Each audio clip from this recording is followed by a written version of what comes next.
తాకట్టులో ఉన్న మీ బంగారాన్ని విడిపించి ఆ రోజు ఆన్లైన్ రేటుకి మేము కొంటాం. Bhavani gold company. నమస్కారం, వెల్కమ్ టు సుమన్ టీవీ. నేను గీతాంజలి.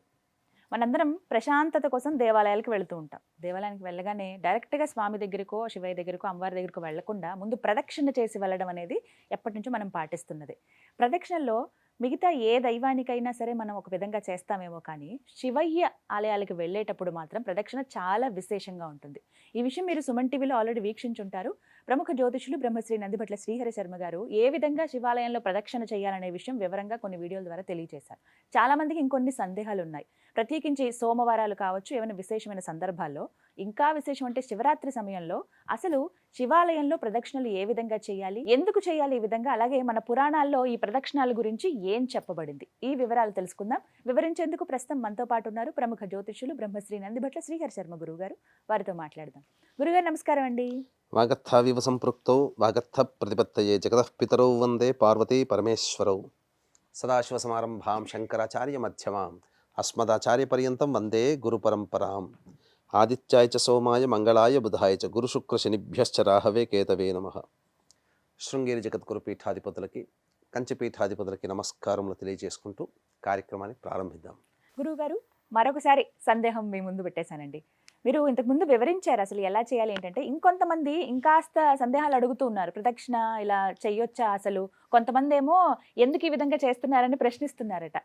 కొంతమంది ఏమో మాకు ఇలా చెప్పారు గురువుగారు, మేము ఇలా వీడియో ద్వారా చూసామని చెప్పేవాళ్ళు కొంతమంది. అంటే నిజంగానే పురాణాల్లో ఇలా ఉందా? మరి ఎందుకు మనందరం మామూలుగా ప్రదక్షిణ చేసేస్తూ ఉన్నాం? అసలు ఎందుకు ప్రత్యేకం శివాలయంలో, అసలు ఎలా చేయాలి? ఈ వివరాలన్నీ మరొకసారి ప్రేక్షకులకు. తప్పకుండానమ్మా, ఇటువంటి ఈశ్వరునికి సంబంధించినటువంటి అనుగ్రహాన్ని అందరికీ మళ్ళీ ఇంకొకసారి అందించాలనేటువంటి యొక్క సత్సంకల్పం మీకు ఉండడం, ఇందులో భాగంగా ఇటువంటిది మళ్ళీ తెలియచేయాలన్నా కూడా ఆ పరమేశ్వరుని యొక్క దివ్య అనుగ్రహం, శివాజ్ఞ లేనిదే చీమైన కుట్టదు. కాబట్టి ఇందులో ఎంతో సంతోషంగా మళ్ళీ చేయడానికైనా కానీ మనం ప్రయత్నిద్దామమ్మా. ముఖ్యంగా మనకు ఏ దేవాలయానికి వెళ్ళినా ఆ దేవాలయంలో ప్రదక్షిణలు అనేటువంటివి చేసిన తర్వాత లోపల ఉన్నటువంటి దైవాన్ని మనం దర్శనం చేసుకుంటాం. కాకపోతే ఏ దేవాలయానికి లేనటువంటి విభిన్నమైనటువంటి ప్రదక్షిణ విధానము శివాలయానికి ఉంది.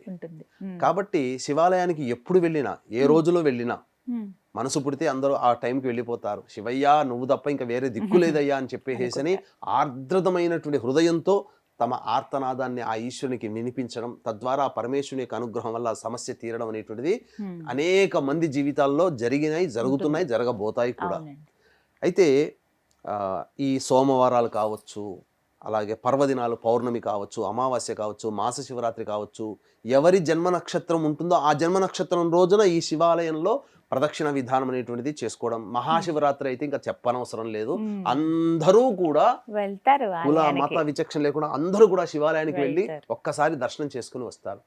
ఎలాగో వెళుతున్నారు దేవాలయానికి, వెళుతున్నప్పుడు ఈ శివాలయ ప్రదక్షిణ విధానం అనేటువంటిది మనకు శివ పురాణాంతర్గతంగా చెప్పబడినటువంటిది చండీశ్వర ప్రదక్షిణ అంటారు. అసలు చండీశ్వరుడు ఎవరయ్యా అంటే శివుని యొక్క భక్తాగ్రేసరులలో అగ్రగణ్యుడు.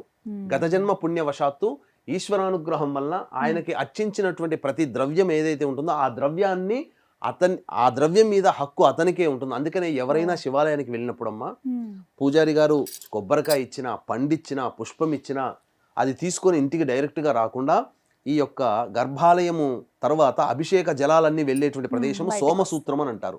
ఆ బయట పురాతనమైన దేవాలయంలో అయితే ఖచ్చితంగా చండీశ్వరుని విగ్రహ ప్రతిష్ఠ చేసేవాళ్ళు. ఇప్పుడు ఉన్నటువంటి దేవాలయాల్లో చాలా మంది చేయట్లేదు. కానీ ఆ యొక్క అభిషేక ద్రవ్యంలో వెళ్ళేటువంటి ప్రదేశమే చండీశ్వరుడు ఉండేటువంటి స్థానముగా భావించి ఆ యొక్క పదార్థము, పుష్పమైన, పత్రమైన, నైవేద్యమైన, కొబ్బరి చిప్పైనా ఏదైనా కానీ ఆ చండీశ్వరుని దగ్గరకు వచ్చి నేను ఇంటికి ఏమి వెళ్ళట్లేదు, పరమేశ్వరుని యొక్క అనుగ్రహంతో పూజారి గారు ఇచ్చినటువంటిది తీసుకొని వెళ్తున్నాను, విభూతి తీసుకొని వెళ్ళినా ఆయనకి చెప్పి మనం ఇంటికి తీసుకొని వెళ్ళాలి. లేకపోతే చండీశ్వరునికి ఆగ్రహం కలుగుతుంది. మనం ఏ సంకల్పం కోసం అయితే శివాలయానికి వెళ్ళి మనం చెప్పకుండా, చండీశ్వరుని చెప్పకుండా ద్రవ్యాలను ఇంటికి తీసుకొని వస్తామో ఆ యొక్క సంకల్పము నెరవేరదు. ఇది ఈశ్వరుడే చండీశ్వరునికి ప్రసాదించాడు కాబట్టి బాస్ చెప్పిన తర్వాత మనం వినాలి, తప్పదు కదా. కాబట్టి ఖచ్చితంగా ఈ నియమాన్ని శివాలయానికి వెళ్ళినప్పుడు ఈ నియమాన్ని అందరూ పాటించాలి. అయితే ఈ చండీశ్వర ప్రదక్షిణ అనేటువంటిది చాలా మహోన్నతమైనటువంటి, ఉత్కృష్టమైనటువంటిది, అత్యంత ప్రభావవంతమైనటువంటి ఫలితాలను ఇస్తుంది. ఈ చండీశ్వర ప్రదక్షిణ అనేటువంటిది ఎవరైతే 9 సార్లు గనక చేస్తారో వారికి కైలాస పర్వతము చుట్టూ, ఇప్పుడు హిమాలయాల్లో కైలాస పర్వతం ఉంది కదా, శివ పరివారం ఉంటుంది, నంది భృంగి ప్రమద గణాలతో సమేతమైనటువంటి సంతానము అమ్మవారితో కూర్చొని ఉన్నటువంటి విధానముగా ఉన్నటువంటి పర్వత ప్రాంతాన్ని అనగా ముమ్మార్లు ప్రదక్షిణ చేసిన ఫలితం కలుగుతుంది. విఘ్నేశ్వరుడికి అనుగ్రహించాడు. తల్లిదండ్రుల చుట్టూ తిరిగినటువంటి వ్రత ఫలితం వల్ల సూర్యోదయం నుంచి సూర్యాస్తమయం వరకు సమస్త విశ్వంలో ఉన్నటువంటి పుణ్యనదులో స్నానం చేసిన పుణ్య ఫలితం దక్కుతుంది. అది విఘ్నేశ్వరుడు పొందాడు. అటువంటి ఆది దంపతులు, సృష్టికే ఆది దంపతులు, తన తల్లిదండ్రులకి చుట్టూ ఆయన తిరిగాడు. కానీ ఈ సృష్టికే ఆది దంపతులు అయినటువంటి పరమేశ్వరుల చుట్టూ, పరమేశ్వరుల పరివారం చుట్టూ కూడా ముమ్మార్లు చేసినటువంటి పుణ్య ఫలితము కేవలం ఈ యొక్క ఏ శివాలయంలోనైనా కానీ చండీశ్వర ప్రదక్షిణ చేసినటువంటి మాత్రము చేతనే ఉత్తర క్షణంలోనే ఆ పుణ్య ఫలితాన్ని మన ఖాతాలో భగవంతుడు వేస్తాడు. కాబట్టి చండీశ్వర ప్రదక్షిణ అనేటువంటిది ఏ విధంగా చేయాలనేటువంటిది క్లుప్తంగా అందరికీ అర్థమయ్యే విధంగా తెలియచేస్తానమ్మా. ముందుగా చక్కగా కాలకృత్యాదులన్నీ తీర్చుకొని ఇంటికి చక్కటి పట్టుబట్టలతో వెళ్తారు కదా, మంచి బట్టలతో. వెళ్ళినప్పుడు ముందుగా కాళ్ళు చేతులు కడుక్కొని నవగ్రహాల చుట్టూ శివాయ నమః అంటూ 27 ప్రదక్షిణలు చేసి ముందుగా ఆ యొక్క శివాలయం ధ్వజస్తంభం దగ్గర చేరుకోవాలి. ఇక్కడ చాలా మందికి ఒక డౌట్ ఏంటంటే నవగ్రహాల చుట్టూ తిరిగిన తర్వాత కాళ్ళు కడుక్కోవాలని చెప్పి అనుకుంటారు. కనుక్కోమని ఎక్కడ శాస్త్రం చెప్పలేదు. బలి ఇచ్చినప్పుడు మాత్రమే కాళ్ళు కడుక్కోవాలి తప్ప ఇంకా వేరే సందర్భంలో ప్రదక్షిణ చేసినంత మాత్రం ఏం దోషం రాదండి. శని ఉంటాడు కదా అని చెప్పి చాలా మంది భయపడుతుంటారు. ఎక్కడా శాస్త్రంలో చెప్పబడలేదు. ఇక నవగ్రహాల చుట్టూ శివాయ నమః అంటూ 27 ప్రదక్షిణలు చేసిన తర్వాత ధ్వజస్తంభం దగ్గర నిలబడాలి. నిలబడి ఆ యొక్క లోపల ఉన్నటువంటి మూర్తిని నమస్కారం చేసుకొని ముందుగా చక్కగా ధ్వజస్తంభం పక్క నుంచి నంది దగ్గరికి రావాలి. నంది చెవిలో నేను ఆ ఈశ్వరుని యొక్క అనుగ్రహం కోసం చండీశ్వర ప్రదక్షిణ చేయదలుచుకున్నాను, నాకు ఆ ఈశ్వరుని యొక్క అనుగ్రహం సంపూర్ణంగా నాకు కలగజేసే విధంగా ఆ యొక్క విధానాన్ని, నా కోరికను ఆ పరమేశ్వరునికి చేరవేయు నందీశ్వర అని చెప్పి నందీశ్వరుని దగ్గర అనుగ్రహము ఆజ్ఞ తీసుకొని తదనంతరం ఈ యొక్క చండీశ్వరుడు ఉండేటువంటి ప్రదేశం అనగా అభిషేక జలములు వెళ్ళేటువంటి ప్రదేశం బయట ఉంటుంది, అక్కడికి రావాలి. అక్కడ చండీశ్వరుడు ఉన్నా లేకపోయినా ఆ చండీశ్వరునికి నమస్కారం చేసి ఈ రోజున నేను శివానుగ్రహం కోసం చండీశ్వర ప్రదక్షిణ చేస్తున్నాను, నాకు ఆ ప్రదక్షిణ ఫలితాన్ని నాకు అందజేసే విధంగా అనుగ్రహించు చండీశ్వర అని చెప్పి ఆ చండీశ్వరునికి ఒకసారి నమస్కారం చేసుకొని ఇక్కడ నుంచి ప్రదక్షిణ విధానం అనేటువంటిది ప్రారంభమవుతుంది. వీక్షించేటువంటి ప్రేక్షకులు ఇక్కడ చాలా జాగ్రత్తగా గమనించండి. ఈ ప్రదక్షిణ విధానం ఇక్కడ నుంచి ప్రారంభించి ధ్వజస్తంభం దగ్గరికి రావాలి.